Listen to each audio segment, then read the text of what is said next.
Bonjour à tous et bienvenue pour un nouveau podcast sur ma chaîne YouTube Objectif Bonheur. Aujourd'hui, j'ai envie de vous parler d'un second sujet qui me passionne, le frugalisme.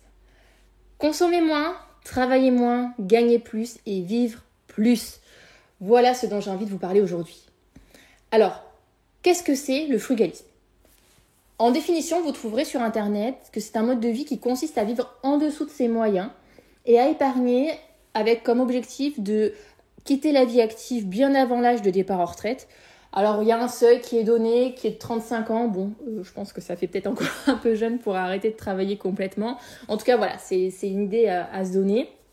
Et surtout, l'objectif encore plus important dans le frugalisme, c'est de quitter la société de consommation. Et vous allez voir, c'est ce qui va aussi reprendre un peu mon titre, qui était de consommer moins, travailler moins, gagner plus et vivre plus.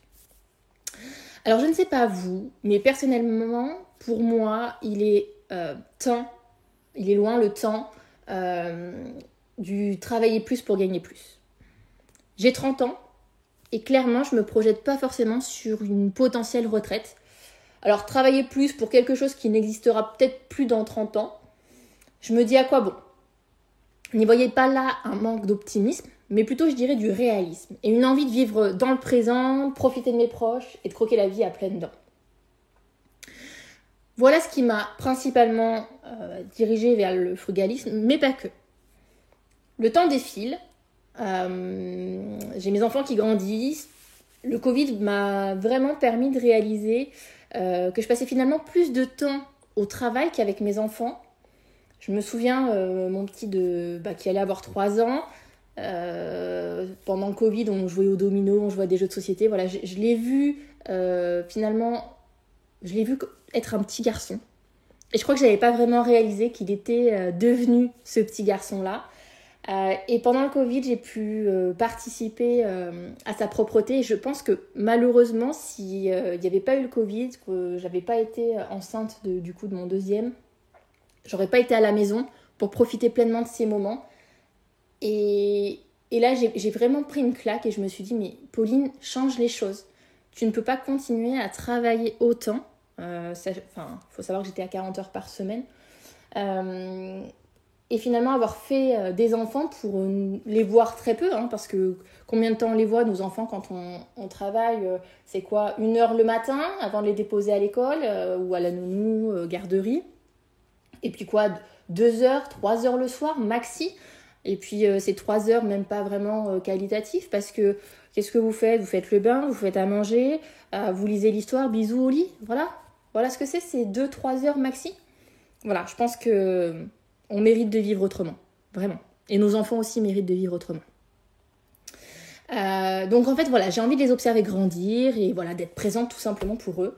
Je sais qu'un jour, ils vont être beaucoup plus autonomes, ils n'auront plus autant besoin de ma présence. Et alors, à ce moment-là, peut-être que je retravaillerai plus. Et encore, je sais pas. Peut-être que j'aurai envie de donner mon temps à des associations, j'aurai envie de donner un vrai sens à ma vie, quoi. Et pas juste faire un boulot alimentaire ou... Voilà, j'ai envie... je crois que c'est ça, tout simplement, que ma vie ait plus de sens. J'ai envie de vivre pleinement, j'ai envie de réaliser mes rêves. Mais j'ai pas envie de le faire quand je serai potentiellement à la retraite à 65, 67 ans, parce qu'on se projette pas trop non plus sur l'âge de départ. Parce qu'à cet âge-là, déjà, est-ce qu'on va tous y arriver à cette retraite, parce que on sait aujourd'hui qu'il y a des maladies, on peut mourir dans un accident de voiture, voilà, il y a plein de choses qui peuvent arriver et potentiellement on n'arrivera pas tous à cet âge-là. Ensuite de ça, on ne sera pas forcément en santé, on n'aura peut-être plus forcément les mêmes forces, les mêmes envies, la même soif de découverte. Et du coup, moi, j'ai pas envie d'attendre pour vivre. J'ai envie de vivre maintenant. Et je trouve ça un peu, finalement, dommage qu'aujourd'hui, on doive travailler toute sa vie pour, une fois arrivé au bout, se dire « Je suis enfin à la retraite et je vais enfin pouvoir en profiter. » Non. Et si on en profitait maintenant ? Et ce dont je suis sûre, c'est que le frugalisme, il va et il peut nous permettre ça. Aujourd'hui, je vais vous donner un chiffre, et moi, il m'interpelle ce chiffre. Quelqu'un qui n'a pas forcément cotisé suffisamment, voire même pas du tout, arrivent à la retraite avec un minimum vieillesse aux alentours de 900 euros. Je vous mettrai le lien que j'ai trouvé sur le ministère du Travail.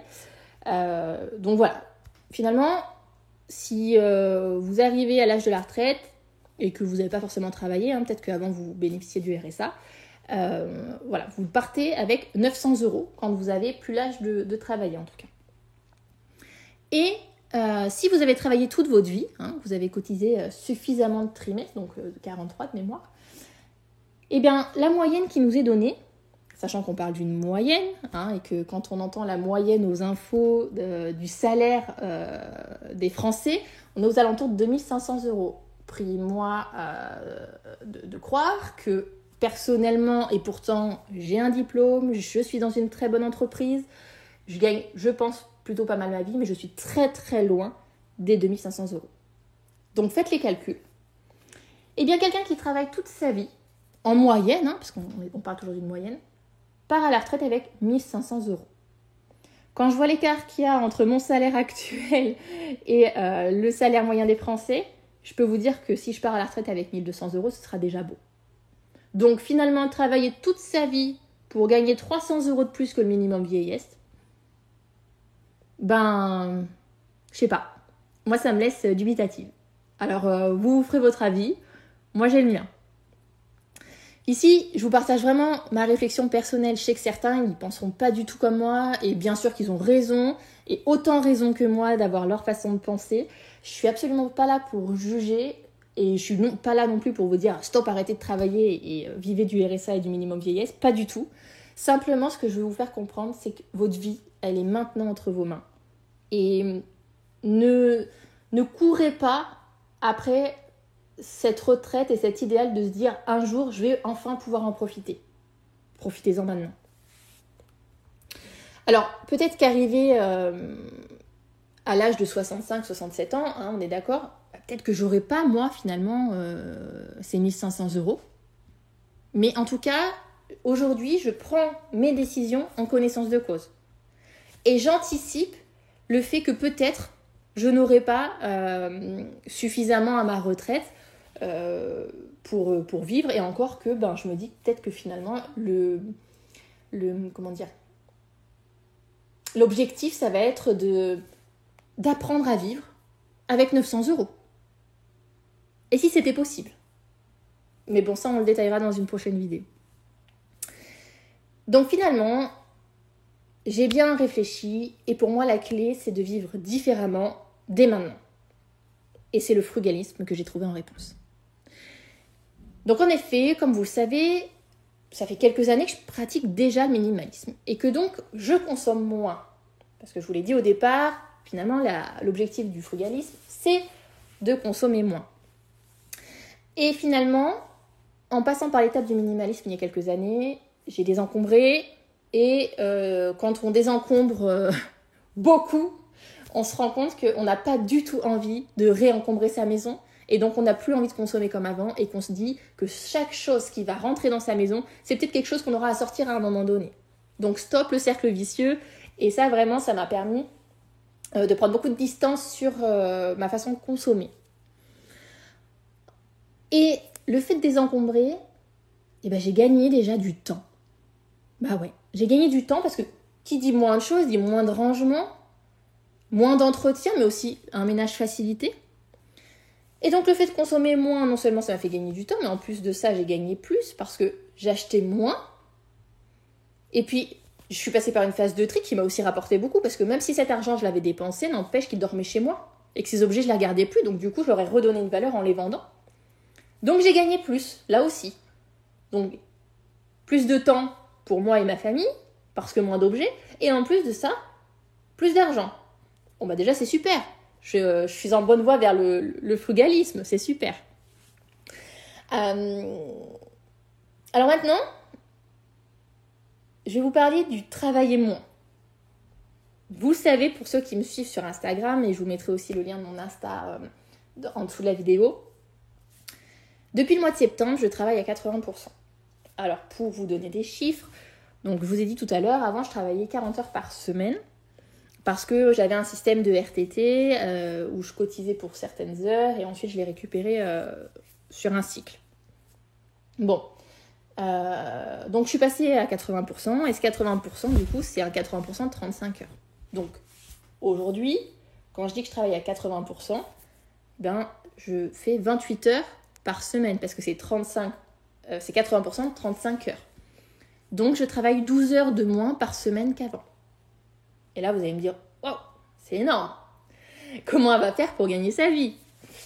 C'est ce que je me suis dit aussi. J'ai beaucoup hésité avant de prendre cette décision, et puis j'ai calculé, mais je ne savais pas vraiment dans quoi je me lançais.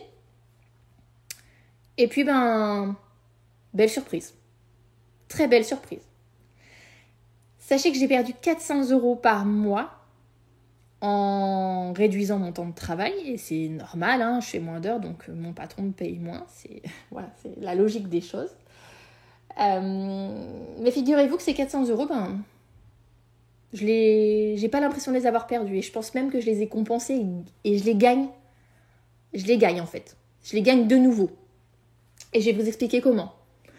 Donc, non seulement je ne paye plus de nounou le mercredi, je ne paye plus de centre aéré le mercredi, je dépense moins en frais de garderie, mes transports aussi, parce que j'ai une journée où je ne vais pas au travail, et puis j'ai gagné plus de temps pour m'organiser, donc mes courses qui avant étaient faites à la va-vite un soir en fin de semaine ou un samedi matin avec les enfants, et maintenant je fais mes menus, je m'organise.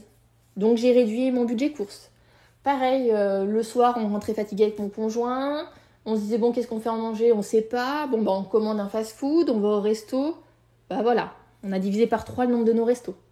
Et tout ça, sans se priver, c'est vraiment en prenant plaisir. C'est-à-dire qu'aujourd'hui je fais mes menus, je cuisine et je prends du plaisir à cuisiner. Vous voyez, c'est vraiment des bonnes vibrations, quoi. Enfin, ma vie a changé, mais pour tellement mieux et tellement plus. Et vraiment tout ça avec beaucoup de joie, beaucoup de sérénité. Donc, je regrette pas du tout d'avoir pris cette décision.